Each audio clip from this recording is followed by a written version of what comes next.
Welcome back to Scary Diaries, where fear meets the unexpected. Tonight, we bring you a chilling tale that will make you question every creak, every shadow, and every locked door in your home. Rachel thought she'd have the house to herself for a peaceful weekend, but what started as a carefree adventure soon spiraled into a nightmare. "Had you ever noticed her crazy enough?" he whispered, face left to virtue. This is the stranger in the shadows. Don't forget to like, subscribe, and turn on notifications so you never miss another spine-chilling story. Let's dive in. Rachel's parents had planned their trip for weeks, leaving Rachel with strict instructions. Nissa and Rachel were the closest on their roster, making for the best mark in history. Lock the doors. Don't let anyone in. Call the neighbors if there's trouble. In 17, Rachel felt ready. The idea of a quiet weekend alone was thrilling. She imagined late-night movies, junk food, and no one telling her to clean her room. Her parents left on a sunny Friday morning. Rachel waved them off, watching their car disappear down the street. But as the day stretched on, the house grew unnervingly quiet. The first evening was uneventful. Rachel curled up on the couch with her favorite blanket, strolling through her phone and streaming movies. At around 11 p.m., she heard a faint knock at the front door. It was soft, almost hesitant. She paused the movie, her heart skipping a beat. Peeking through the peephole, she saw nothing. Probably kids playing a prank, she muttered, locking the door for good measure. As she turned away, she felt it. A presence, as if someone was watching her. She glanced at the window. For a moment, she thought she saw a shadow move, but as she continued on her way, it moved once more, and a second swirls arrived. A feral, somewhat animated race awaited a priest, holding something out. The next morning, Rachel went outside to feed the family's cat, Pepper. As she stepped onto the porch, she noticed something odd. The patio furniture had been rearranged. Her heart raced as she scanned the yard. Nothing seemed out of place until she spotted it. A footprint in the mud beneath the living room window. Rachel shook it off. "It's just my imagination," she told herself. But that night, as she settled in to watch another movie, her phone buzzed. It was a text from an unknown number. A nice cat, but Rachel's stomach dropped. She looked around, her eyes darting to the windows. Drawing the curtains tightly shut, she texted her best friend, Megan. "Someone's messing with me. Can you come over?" Megan replied quickly. "Can't tonight. Call the police if it's serious." Rachel hesitated. She didn't want to overreact, but as the night wore on, the noises started. Soft tapping on the windows, the faint creak of footsteps on the porch. "Now you walk back through that door to my house now, or I'll crack you." At 2 a.m., Rachel woke with a start. Her phone buzzed again. She peeked into the room. "You're so pretty when you sleep." "When I sleep?" Terrified, Rachel locked herself in the bathroom and called 911. The dispatcher assured her that officers were on the way, helping her lay Miranda at the feet of the crying, and then crawled away. As she waited, her eyes wandered to the strange outline on the bathroom wall. A small, square panel she'd never noticed before. Curious and desperate for a distraction, she prized it open, revealing a crawl space. Inside were old, dusty items, a rusted flashlight, a few empty cans, and a notebook. Rachel flipped through its pages, her hands trembling. The notebook was filled with sketches of her house. Each page focused on a specific room, and in every drawing, there was a figure standing in the corner, watching.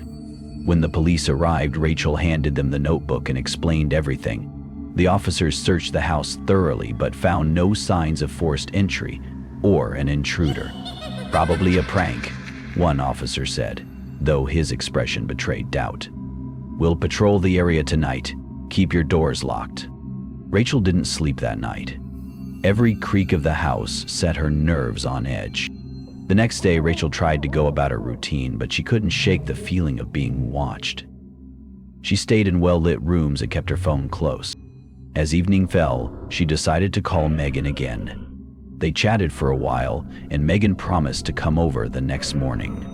Halsey said, just as Rachel hung up, she noticed something. A figure standing in the backyard. It was wearing a pale, featureless mask. It was Elvin Jewel House, the detective. Along with 15 brothers soldiers, they shadowed Sinker. Rachel's breath caught in her throat. She backed away from the window, her hands shaking. When she dared to look again, the figure was gone. Rachel decided to call the police again, but as she reached for her phone, the power went out. The house plunged into darkness.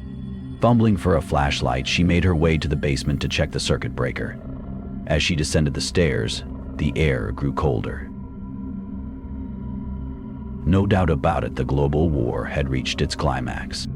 At the bottom, she found the breaker box wide open. Scratched into the wall beside it were the words, "Stop a ritual?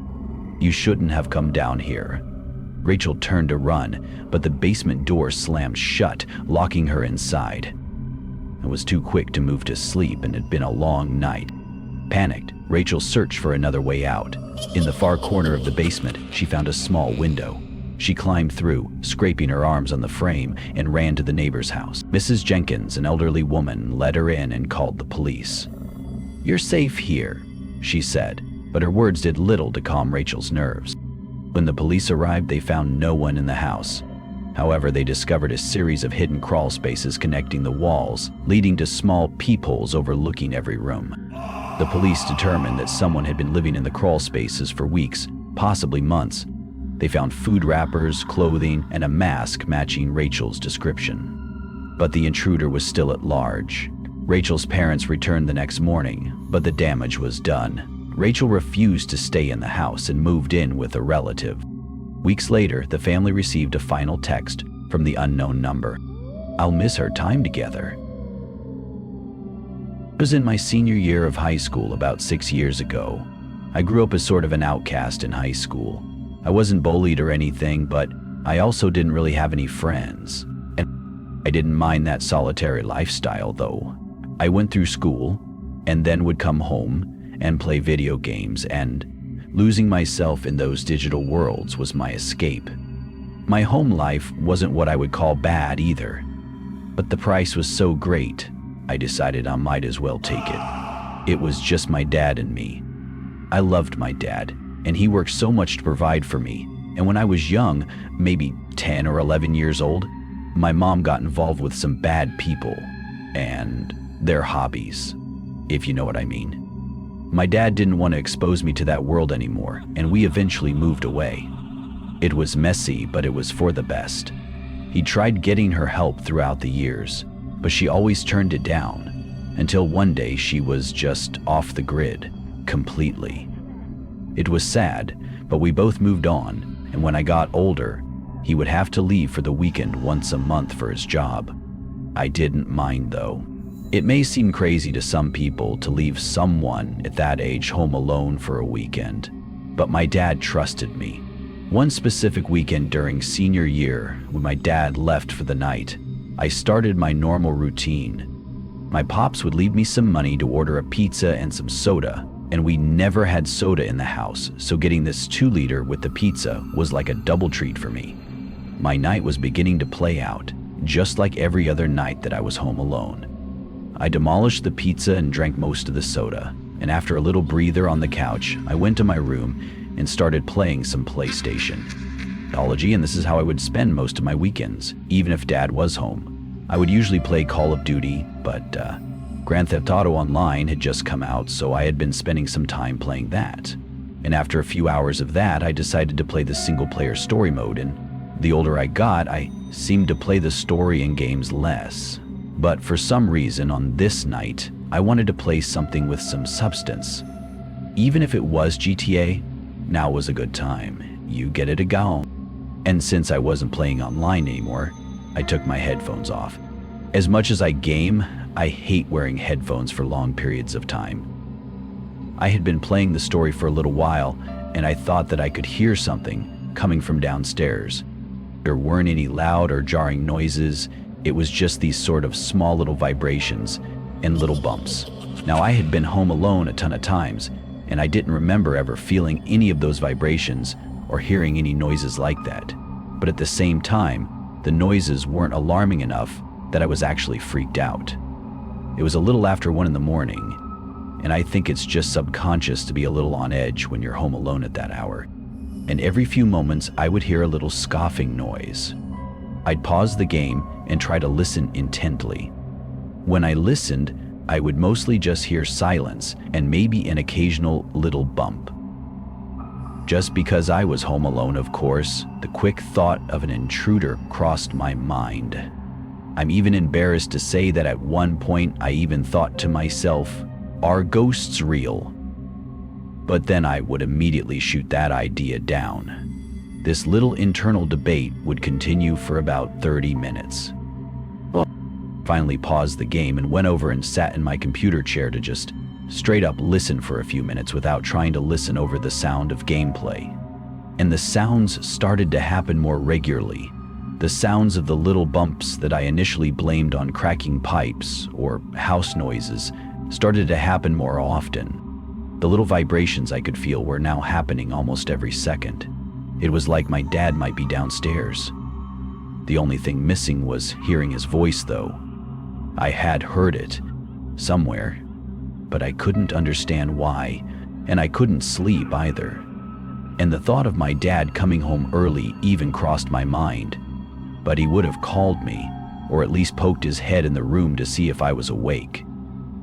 I decided that I was just kind of being paranoid, and that I was getting myself all worked up for nothing. I decided I was going to go downstairs and check it out to prove to myself that nobody was in the house and that it was clearly just letting my imagination run away from me as the night ran on. Ani shma. I crept slowly down the upstairs hall and made my way to the top of the staircase. While I was slowly heading in the direction, the muffled sounds were much louder, and I started fearing the worst. The thought of calling the police crossed my mind right away, but I was actually too anxious in that moment. I'll be okay, I said. I'll be okay, I'll not. Next, I say, I'll be okay. Next, I said, I'll be okay, in various hecks to myself. In my mind, I was thinking to myself, what if nobody's here and I just waste the police time?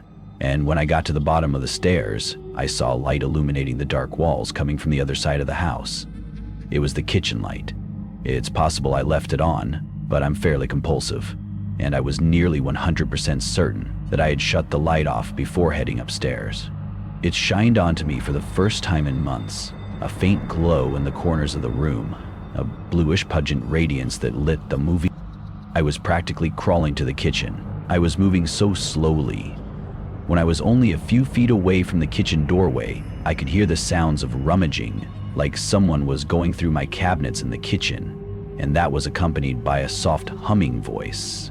And that hum, it was so eerie, because I was half expecting to see some big scary burglar, but the voice indicated something else. I peeked my head into the kitchen, and in the corner, next to the sink, was a very small woman. Her hair was wild, kind of flowing in every direction. And I had my phone in my hand, ready to call the police, but I think that situation just had me frozen in terror, but also incredible curiosity. Then I realized the melody the woman was singing. She was humming "I Got No Strings to Hold Me Down" from the Disney Pinocchio movie. And I almost fainted right there, because I knew who this person was. This is your woman, Jane Kettering. Every good man has his string. Hers is tied to her husband. So, hang on to that hope, though. It was my mom. She would always sing that to me when I was very young, and it was one of the only memories of my mother that I actually had left. I couldn't move, and I must have been trembling, because she had heard me turning around.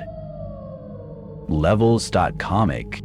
A big smile lit up her face, and even though it was my mom, this was not the mother that I remembered.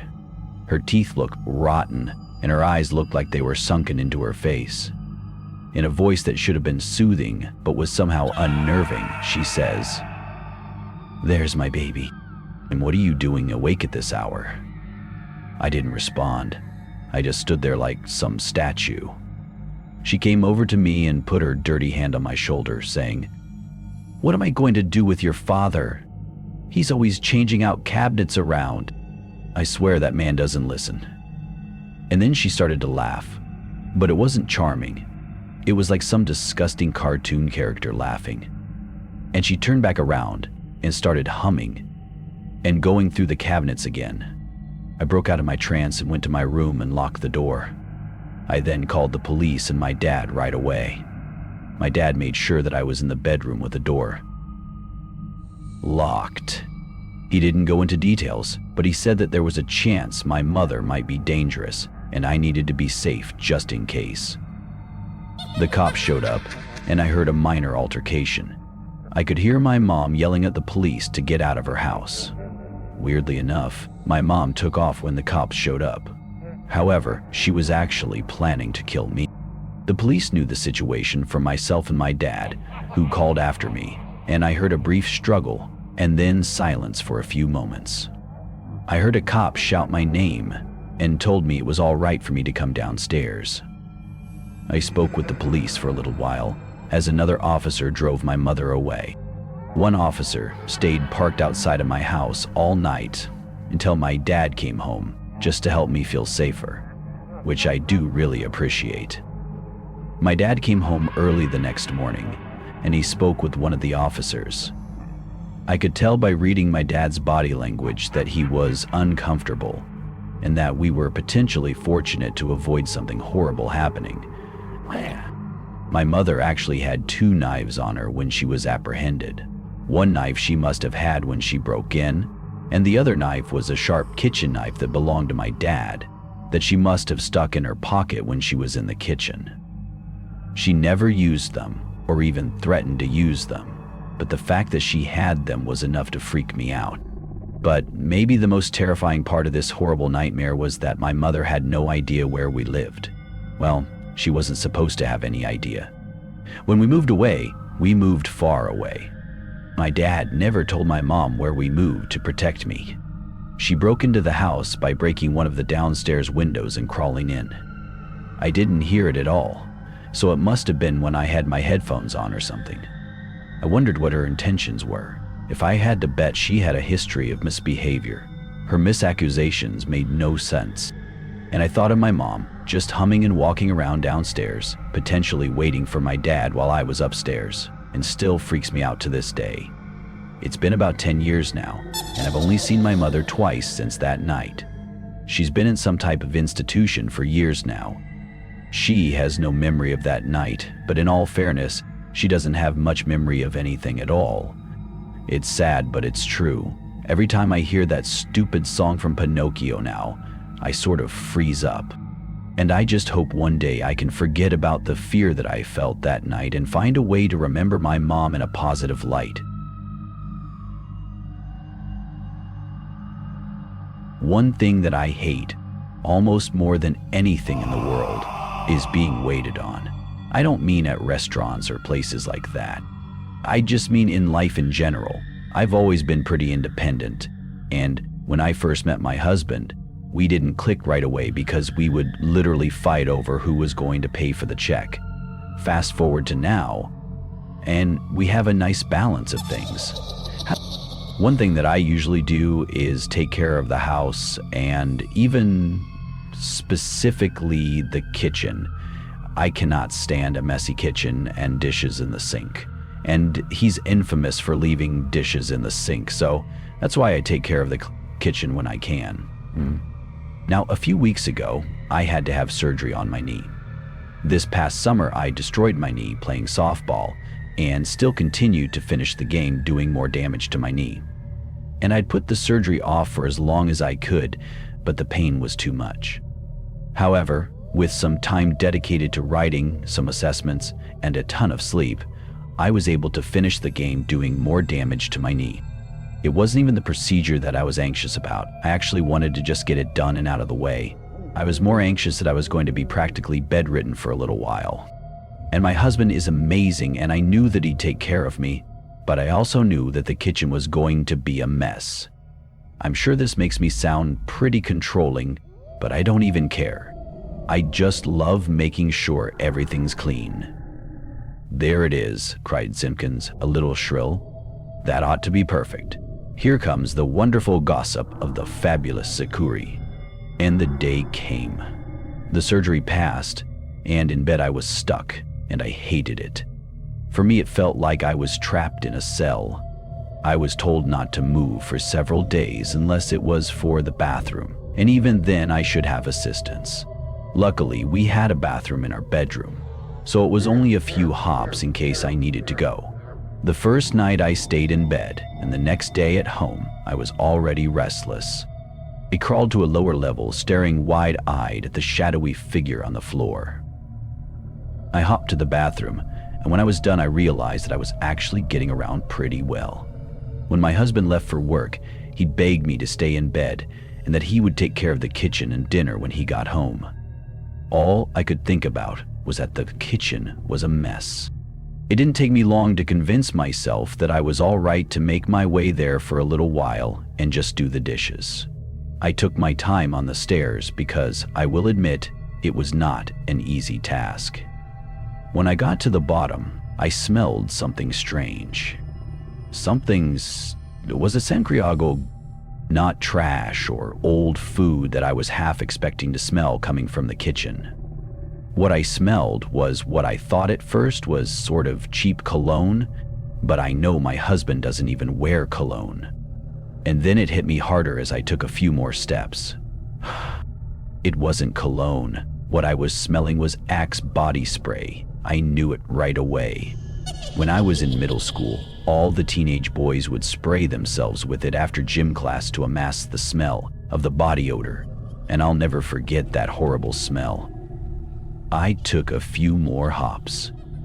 I know I should have had my walker at the time, and the smell was so strong that I felt like I could taste it. But having the latter, it doesn't matter to me. I didn't know about clothes.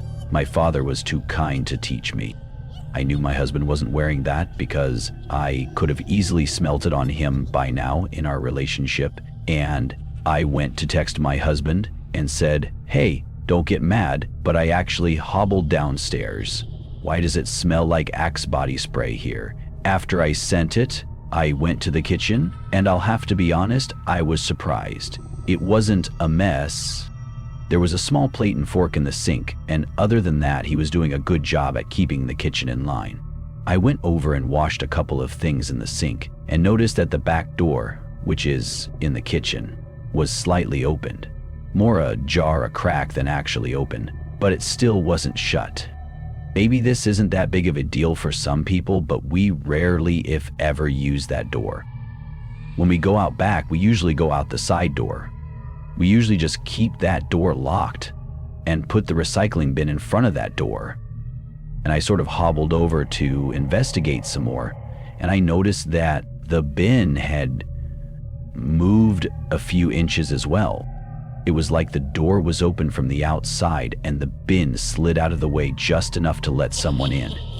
I already knew the answer, but I texted my husband again anyway and said, "Did you open the back door for any reason?" He didn't respond right away. I hopped back into the living room and sat on the couch, trying to put all the pieces together and put a rational spin on everything. The thought of someone breaking in didn't even remotely cross my mind, because we lived in a really nice neighborhood with almost no crime ever.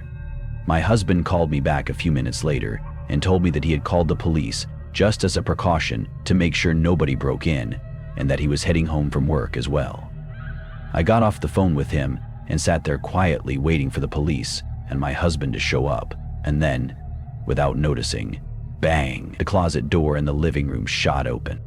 A tall man dressed in black ran out of the closet and out the back door. As soon as he ran by, that smell of Axe was incredibly overwhelming. I tried hopping but I was only able to get a brief glance of the man as he ran by the side of the house. That was when I felt her hand slip mine again, followed closely by the smell. She moved around the corner, back to a set of flight stairs before returning with a pile of... I noticed a very thick beard, and that was pretty much it. He was out of my sight in seconds, not long after the police showed up, and then my husband right after. Lieutenant Lee, tough man. I gave them all the information I could, but like I said, I didn't really have much to give to the police. The most disturbing part of all of this is that the cops are sure that the person didn't break into the house. There were no signs that he forced himself in, which led the police to believe that whoever this intruder was, he may have had a key to the house. My husband went out right away and bought new locks for all the doors and made sure all the windows were locked as well. No other neighbors reported anything suspicious, which makes it even more likely that this person targeted our house specifically. He also didn't steal anything, which begs this question. What the hell did he want? If he wasn't swimming in Axe body spray and left that door cracked, whatever it is he wanted, he may have gotten.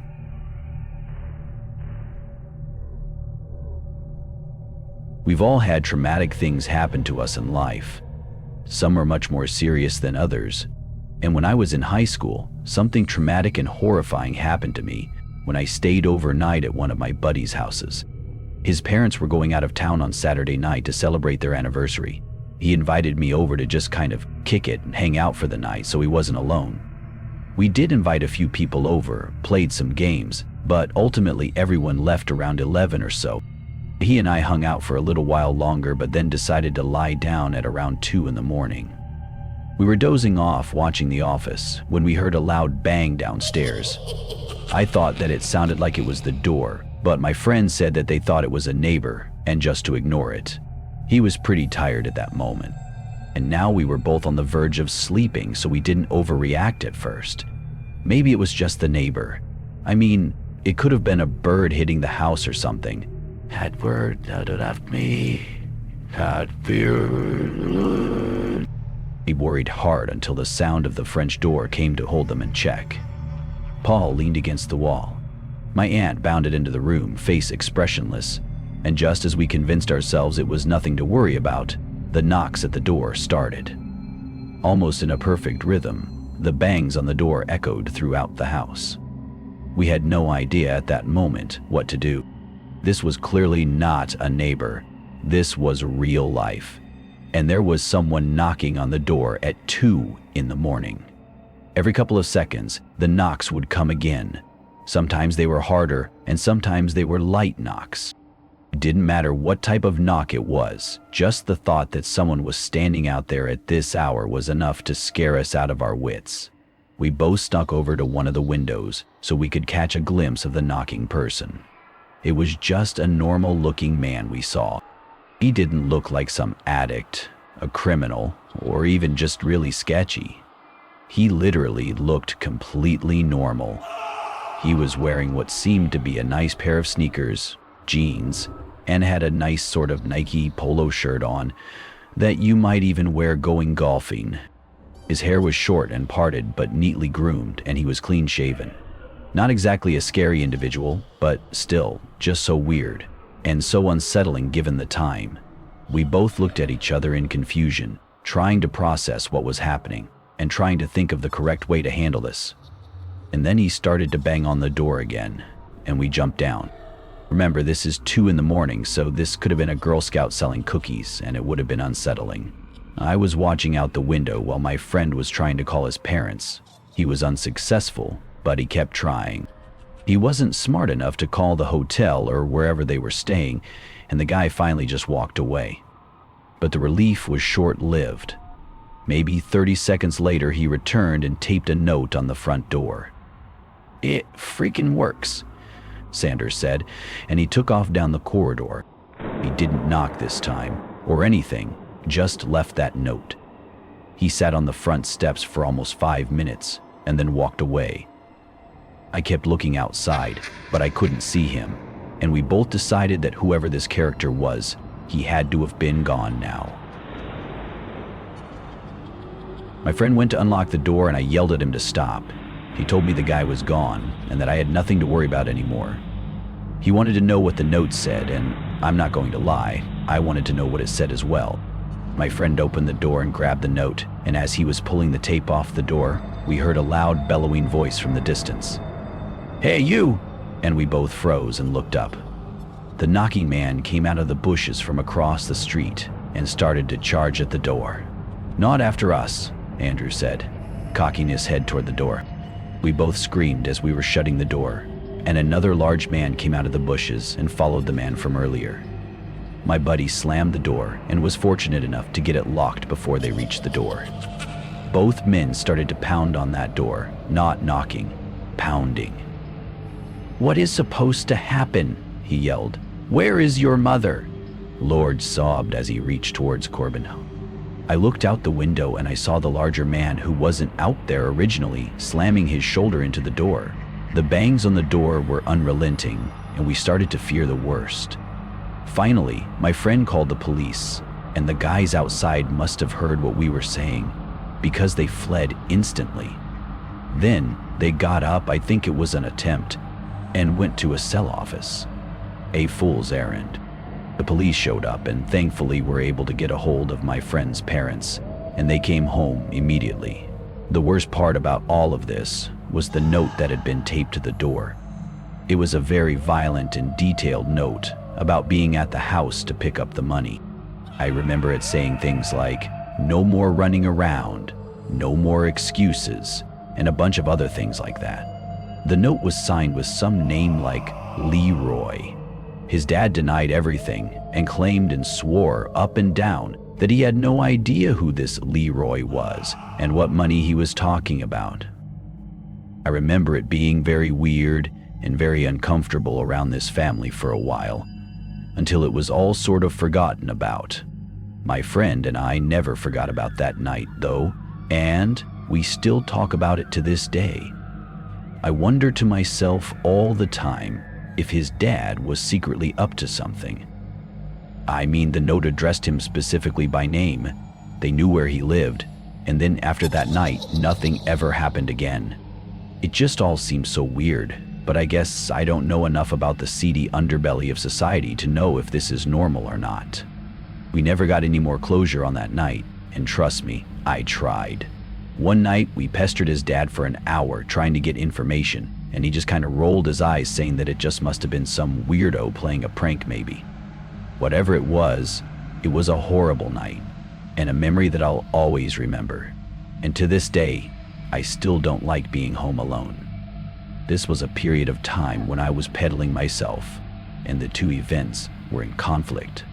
When were we together? And what was all this about? My imagination worked so well. I remember the night page, reading all the calendars of your birthdays and reciprocities, punches and kicks. It really was a wonderful night, and I was mostly happy. But on my night off, the turned out cold. Let me first say that this story is a little depressing, and it makes me feel sad writing it. But it doesn't change the fact that this was one of the most frightening nights of my entire life.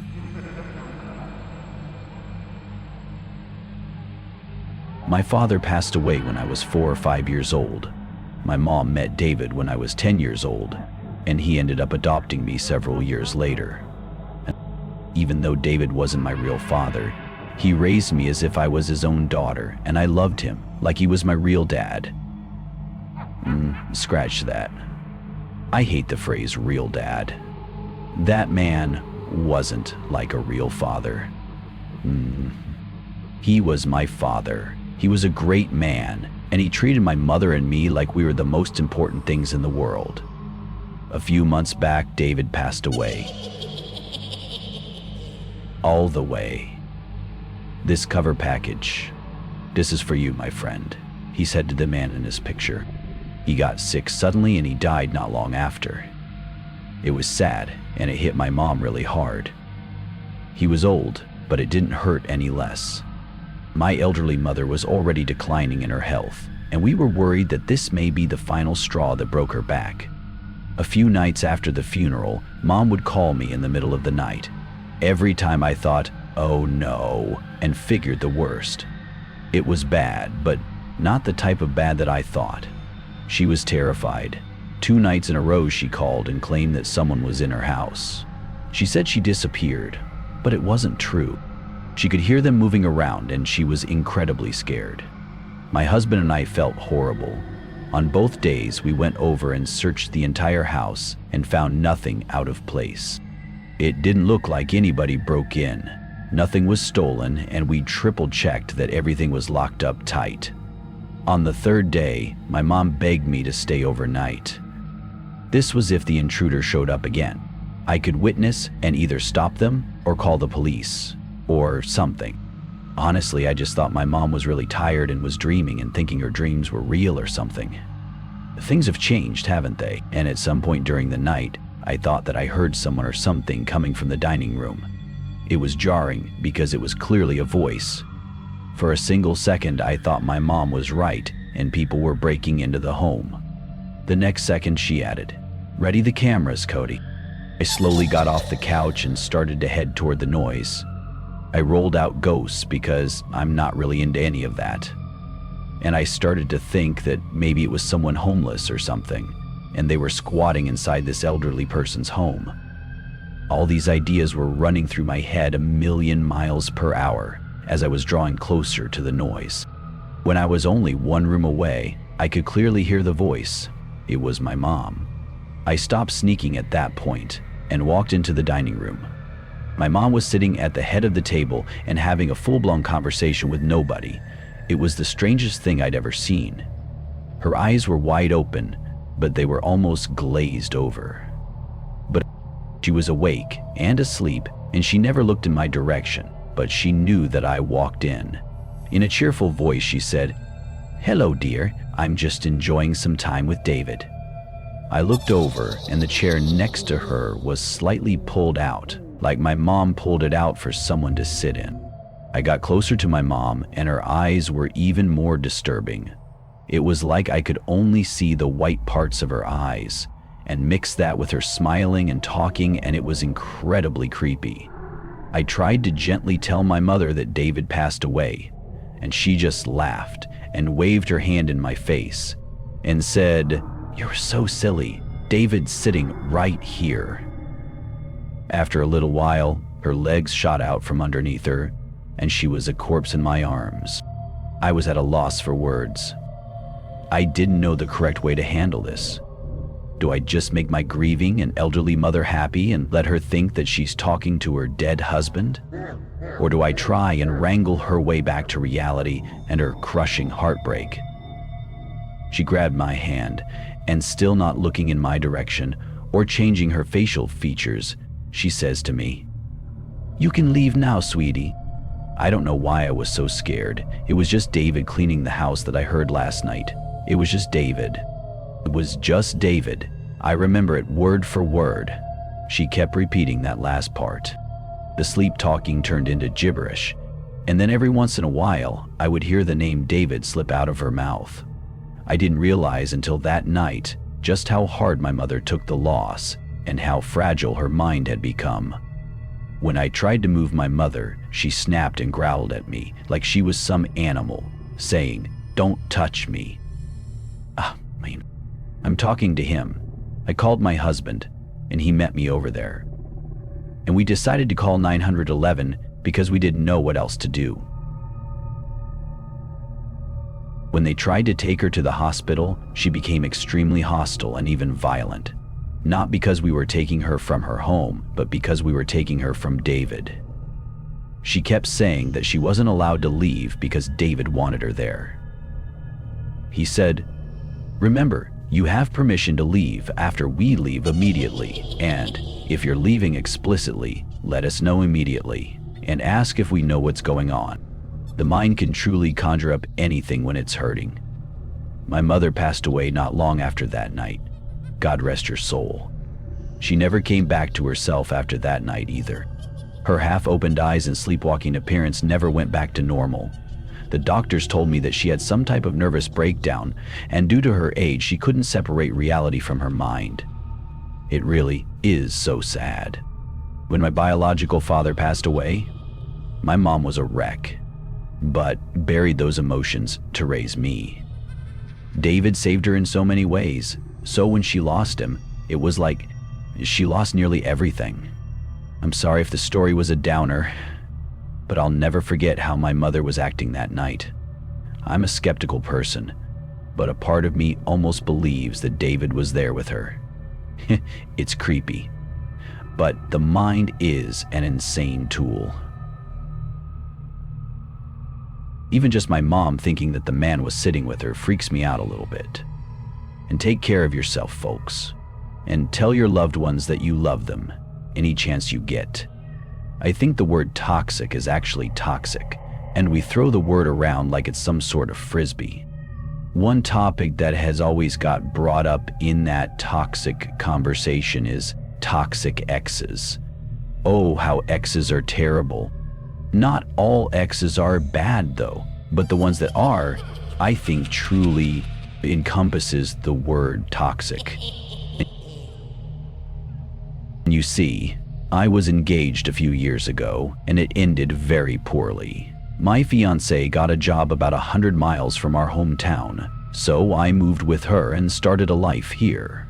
I didn't have friends, or family, or anyone to turn to when we broke up, and because of the job I started, I decided not to head home just yet. Harry laughed softly and thought about it. I'm worried about her though. How old are you? It's not important how things ended, but they did end very poorly. She begged for me back, but I couldn't put myself through that heartache again. Right after the breakup, she kept the house, and I found a small one-bedroom apartment. I just hoped that I would be able to meet some new friends, which I am really bad at, by the way. A few weeks after the breakup, I was just sitting in the apartment sulking, which was my favorite hobby around that time. The apartment was on the first floor of the building, which was really like the half basement, if that makes sense. My windows were at eye level, and it was just my head. Lerma, Peanuts cried out. Emily hadn't planned on being alone that weekend. Her parents were heading out of town for a wedding, and she was supposed to stay at her best friend Lila's house. But Lila had come down with the flu, and Emily didn't feel like third-wheeling with another friend. So she convinced her parents that she'd be fine alone. After all, she was 16, old enough to handle herself.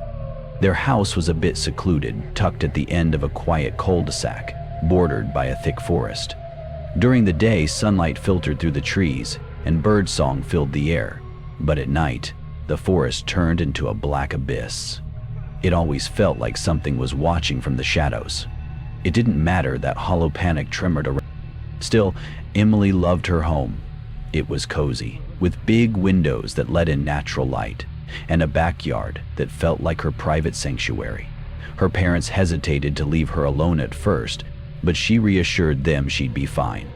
"You've got the alarm system," her dad had said, ruffling her hair. "Just remember to lock up and don't open the door for anyone." "Dad, I'm not 5, Emily had replied with an eye roll. "I've got this." That Friday evening, after waving her parents off, Emily felt a twinge of excitement. She had the whole house to herself. No rules, no one telling her to clean her room or turn off the TV. She could binge watch scary movies, eat junk food, and stay up as late as she wanted. Stepping forth from the darkness, she was greeted by a brutal blast of cold air in the face. Contronus held her hands out. The first few hours were perfect. She ordered a pizza, sprawled out on the couch, and settled in to watch her favorite slasher films.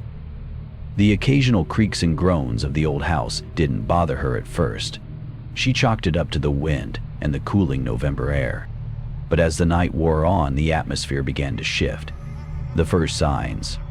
It started around 11 p.m.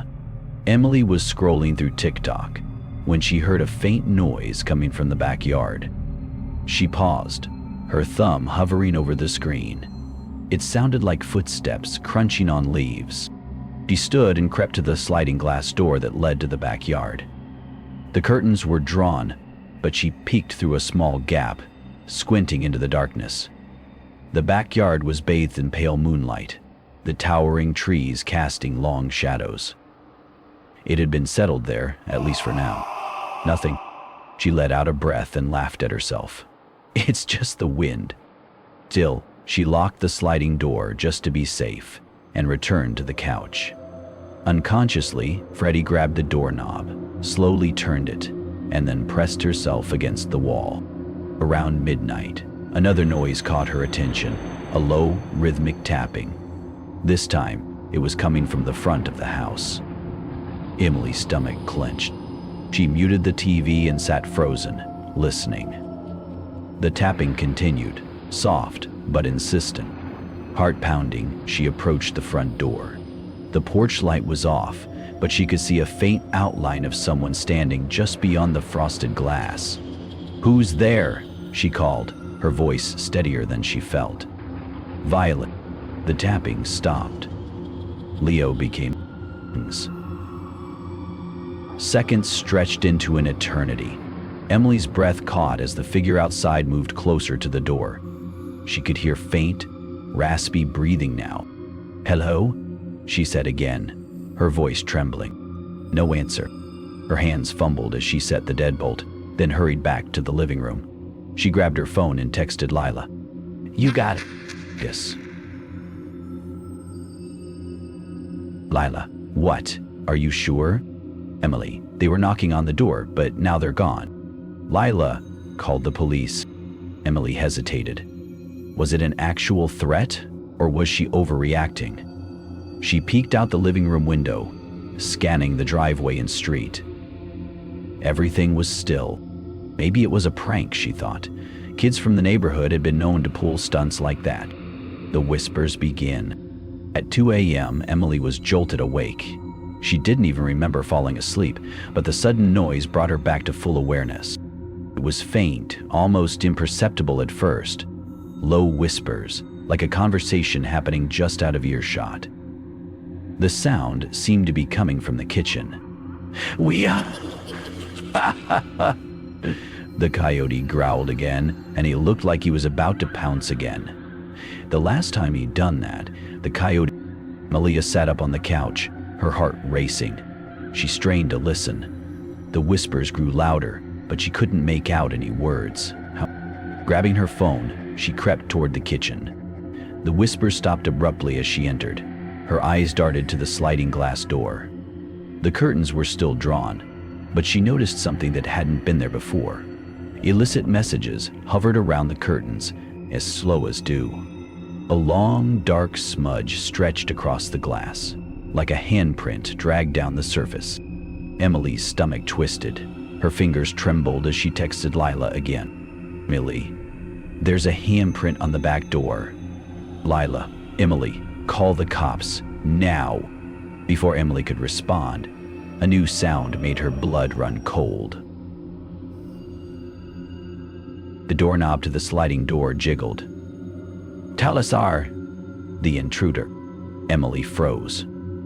Whoever was outside was trying to get in. She backed away, clutching her phone. Her thumb hovered over the emergency call button, but before she could press it, a loud thump echoed from upstairs.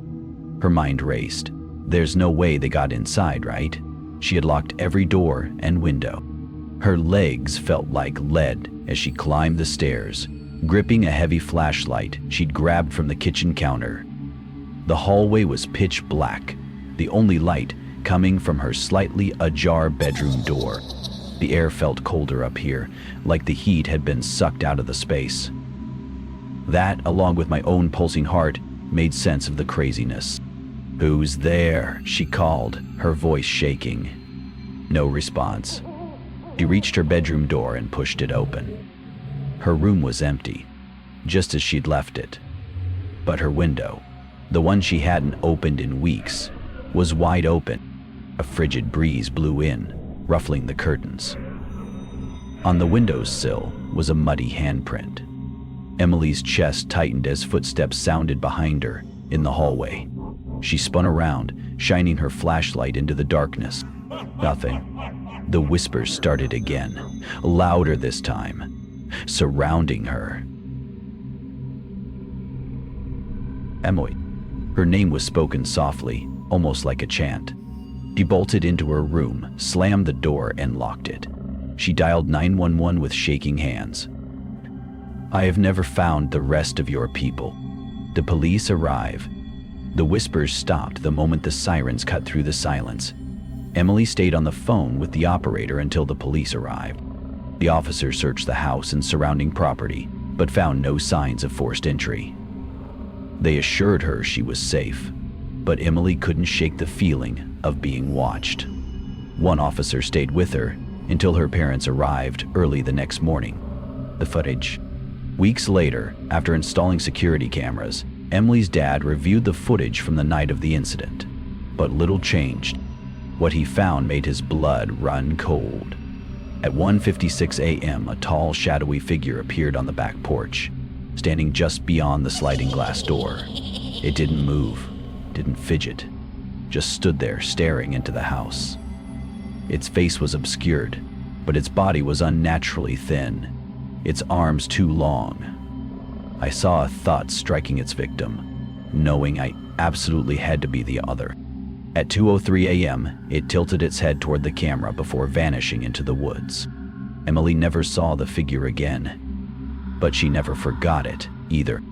The good ending. Though the experience haunted her, Emily grew stronger because of it. She began taking self-defense classes, learned to trust her instincts, and never let herself feel completely vulnerable again. She eventually moved away from the house and left the whispers behind. But sometimes, late at night, when she passed through a quiet, shadowed place, she could almost hear her name in the wind, soft and distant, like a memory that refused to let go. Emily's life was never quite the same after that terrifying night. The whispers, the figure, the handprints, it all stayed with her, etched into her mind like a nightmare she couldn't shake.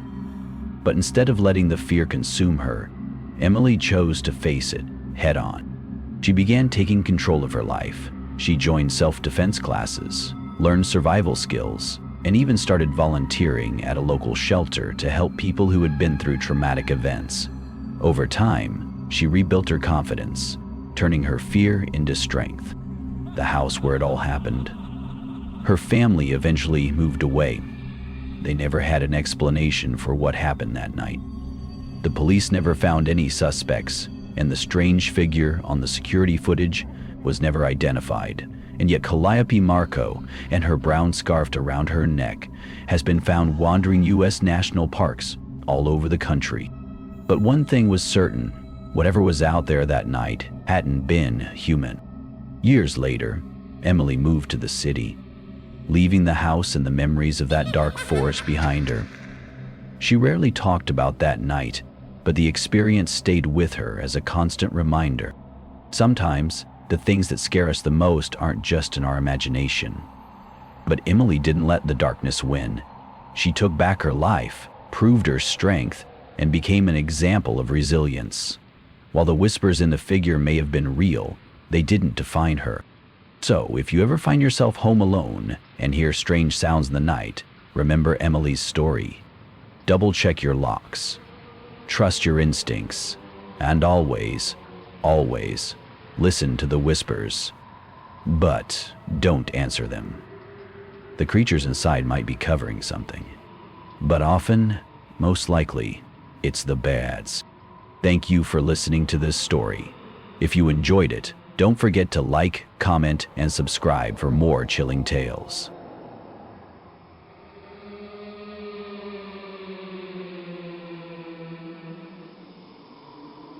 It was a cold December evening, and Emma had the house to herself.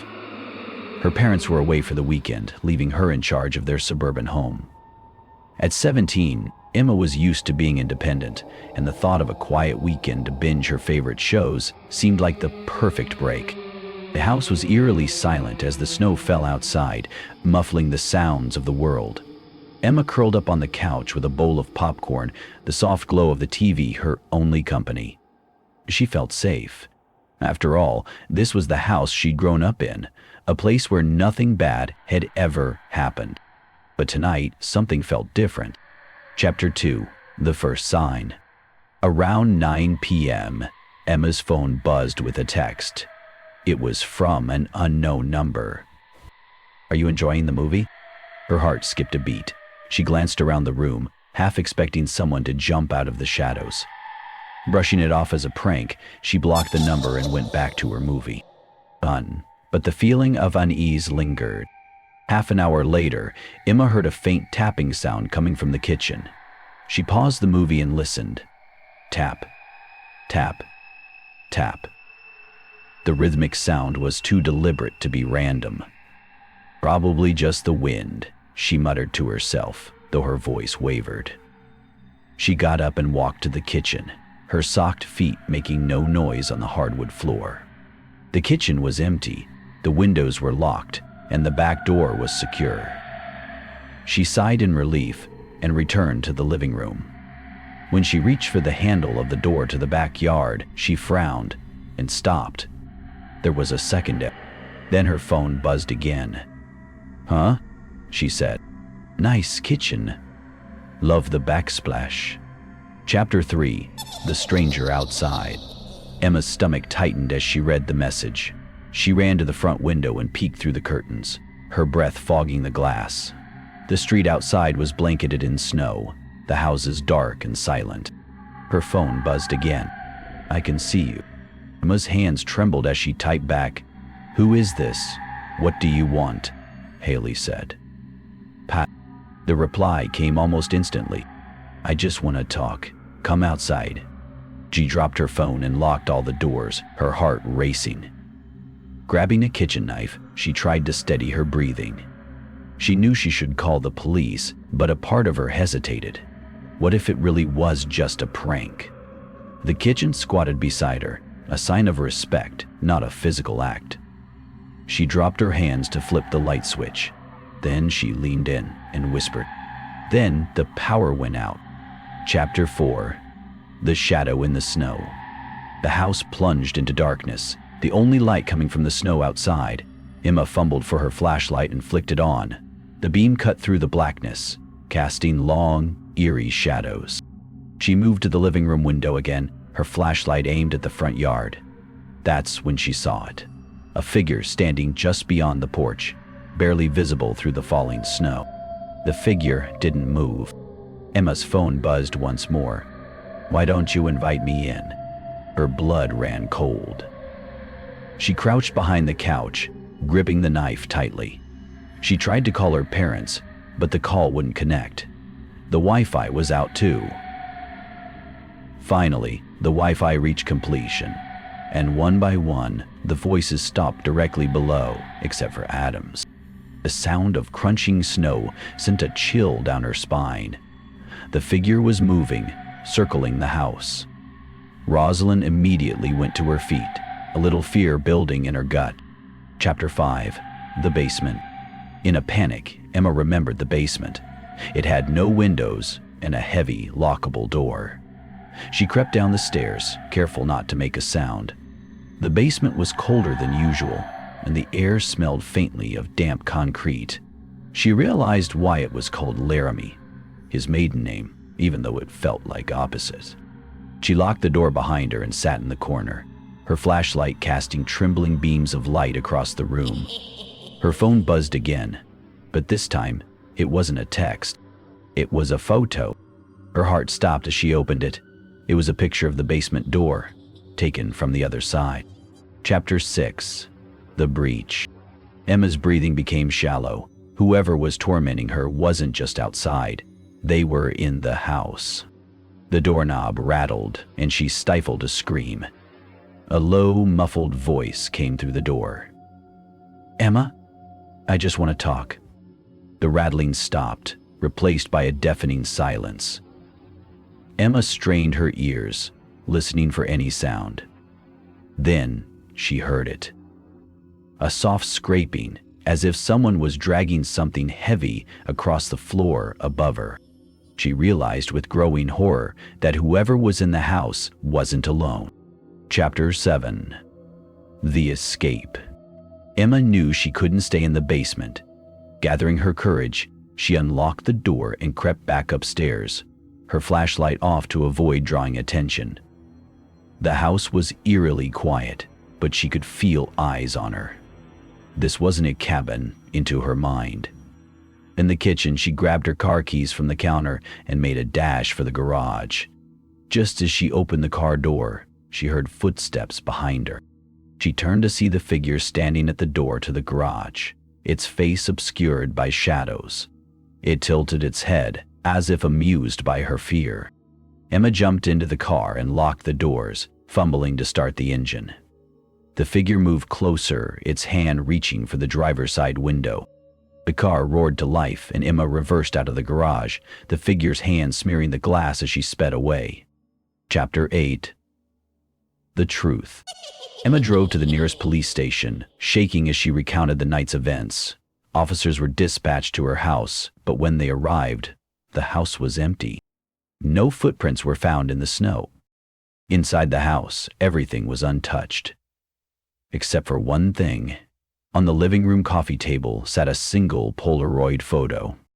It was a picture of Emma, taken from outside the window as she sat on the couch earlier that evening.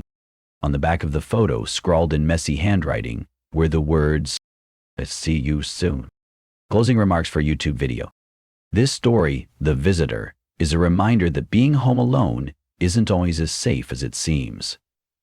If you enjoyed this tale, like, share, and subscribe for more terrifying stories. Comment below. What would you do if this happened to you? Stay safe and don't answer the door. And if you have your own eerie experiences, share them in the comments. I'd love to hear them. Stay safe, stay vigilant, and remember, the darkness might not be empty.